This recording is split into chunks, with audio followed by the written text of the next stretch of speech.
বন্ধুরা, আজ আপনাদের জন্য অন্য একটি রেসিপি নিয়ে এসেছি। পটল সর্ষে পোস্ত কীভাবে বানাচ্ছি এইটা আপনারা দেখুন। প্রথমে কড়াইতে তেল দেবেন।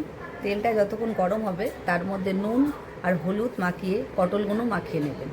তারপরে পটলগুলো মাখানো হয়ে গেলে, তেলটা গরম হয়ে গেলে এবার পটলগুলো ছেড়ে দেবেন। পটলগুলো এবার ছেড়ে ভাজতে থাকবেন। যতক্ষণ ভাজা হবে একটা পেস্ট তৈরি করে নেবেন, সর্ষে পোস্ত কাঁচা লঙ্কা। পেস্টটা হয়ে গেলে রেখে দেবেন। পটলগুলো ভাজা হয়ে গেলে এবার একটা পাত্রে তুলে নেবেন। তারপরে ওই কড়াইতে আবার একটু তেল দিয়ে, আর তেলটা গরম হয়ে গেলে ওর মধ্যে একটু কালো জিরে ফোড়ন দিয়ে একটু ভেজে তারপরে গুঁড়ো মশলাগুলো দিয়ে দেবেন। হলুদ গুঁড়ো, জিরে গুঁড়ো, নুন আর লঙ্কার গুঁড়ো দিয়ে ওটাকে একটু কষে নেবেন। কষা হয়ে গেলে ওর মধ্যে এবার পটলগুলো ছেড়ে দেবেন। পটলগুলো নাড়াচাড়া করে নিয়ে কিছুক্ষণ নেড়ে চেড়ে তার মধ্যে সর্ষে পোস্ত আর কাঁচা লঙ্কা বাটাটা এবার ছেড়ে দেবেন।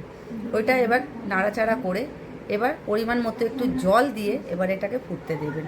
তারপরে ওর মধ্যে 4-5টা কাঁচা লঙ্কা দিয়ে স্বাদ মতো চিনি দিয়ে এবার ফুটতে দেবেন। যতক্ষণ না তেল ছাড়বে ততক্ষণ নাড়বেন না। যখনই তেল ছেড়ে যাবে একটি পাত্রের মধ্যে ঢেলে নেবেন। এই রেসিপিটা বাড়িতে বানিয়ে খেয়ে দেখুন, খুব দুর্দান্ত হয়। আর আমাকে সাবস্ক্রাইব, ফলো আর লাইক করতে ভুলবেন না।